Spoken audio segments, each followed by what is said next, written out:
In 1951, the British Empire knighted him, Sir Francis Akanu Ibiam. He was far from the only Nigerian to hold such a title. By then, a small circle of Nigerian lawyers, traditional rulers, and businessmen had already been knighted by the crown. But 16 years later, Ibiam did something none of them ever did. He mailed it back. Not quietly, not privately.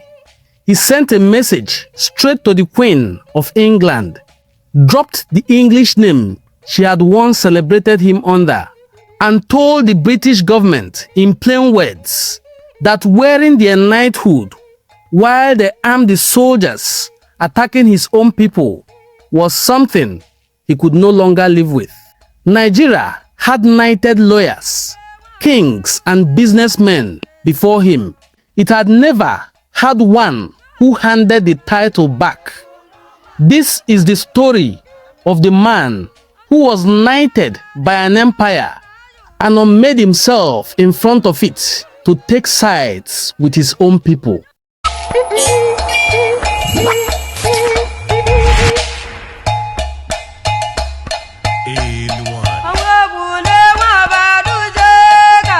Akanu Ibiam, as he likes to be referred, was born on the 29th of November 1906 in Wana, present-day Afikpo North local government area of Ebonyi State. He was barely a year old when his father, a respected traditional ruler, died. He was raised by his older brother, Samuel, a teacher at Hope Waddell Training Institute in Calabar, the same missionary school that shaped Alvan Ikoku and a generation of Nigeria's earliest educated elite. Ibiam trained as a doctor at the University of St. Andrews in Scotland, qualifying in 1934, and returned to Nigeria to do something no one expected of a foreign-trained physician. Ibiam returned to Nigeria as a qualified physician and was sent under the Church of Scotland mission to open a rural hospital in Abiriba. In 1936, he started with almost nothing, a single dispensary. As funds slowly grew, so did the facility, until it became a full-fledged hospital, serving not just Abiriba, but the surrounding villages of Ohafia, Item, Ibere, and Mporo. In 1945, the Mission Council moved him to Itu, where he helped establish one of the region's first nursing schools. By 1952, he was in Uburu, expanding maternity care and child welfare services for women who had almost none available to them. In 1957, the school that raised him appointed Ibiam as its principal. When Nigeria gained independence in 1960, his public stature carried him into politics. Before the year ran out, he was named governor of the Eastern region. It was a largely ceremonial post, but Ibiam refused to treat it that way. When a bill promoting a regional lottery reached his desk, he refused to sign it, threatening to resign rather than let it pass, and the bill died. He publicly condemned appointments made on ethnic grounds instead of merit, warning early about the very tensions that would later tear the country apart.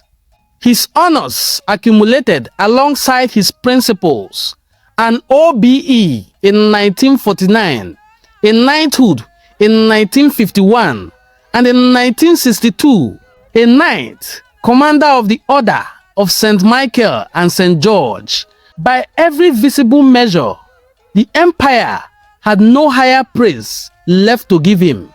Then, on the 15th of January 1966, Nigeria's first military coup ended the civilian government. Ibiam's governorship ended with it.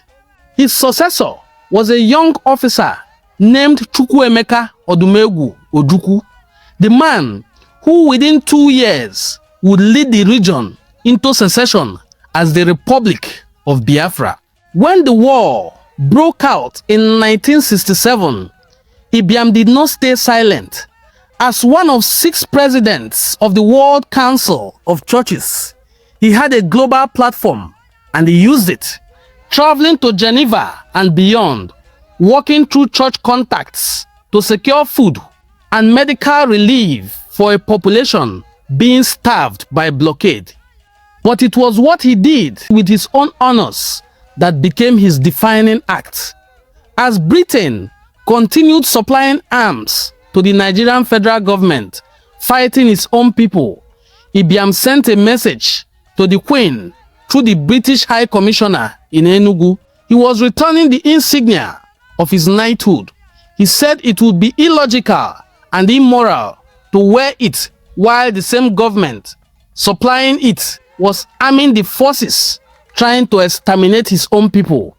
From that day forward, he told them he wished to be known and addressed as Dr. Akanu Ibiam, no English forename and no English title. The British government never formally revoked what he returned, and never has he ever needed them to. He had already taken it off by himself. When the war ended in 1970, Akanu Ibiam turned back towards rebuilding hospitals, churches, and a country in ruins. He remained a moral voice in Nigerian public life until his death in Uwana on the 1st of July 1995 at the age of 88. More than 20,000 people were recorded to have come to bid him farewell. Today, his name outlives every title the British once gave him. The Akanu Ibiam International Airport in Enugu, the Akanu Ibiam Federal Polytechnic in Uwana, a stadium bearing his name at the University of Nigeria, Nsukka. Not a single one of these honors carries the title Sir. He built hospitals out of dispensaries, governed on principle when it cost him politically, and when an empire's highest honor stood between his conscience and his people, he chose his people and mailed the honor back to its owners. Not every act of excellence is about earning a title. Some of it is about knowing, decades later, exactly what to give back and what to keep. While still a student, he did something none of his more decorated peers thought to do.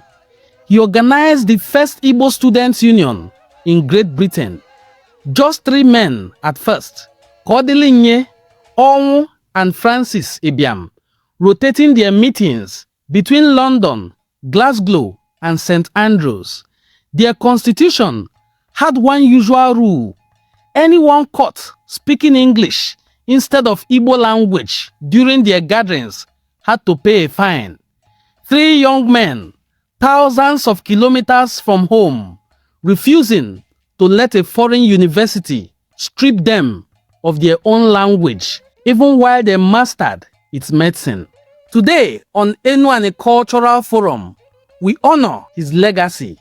If you enjoyed watching this beautiful documentary about the life and achievement of the man of high moral standards, Akanu Ibiam, kindly hit the subscribe button. Drop a comment down below. My name, once again, is Prince Onwadenim Ngozi Chukwuka Fortune, and I will see you in my subsequent videos. Bye-bye.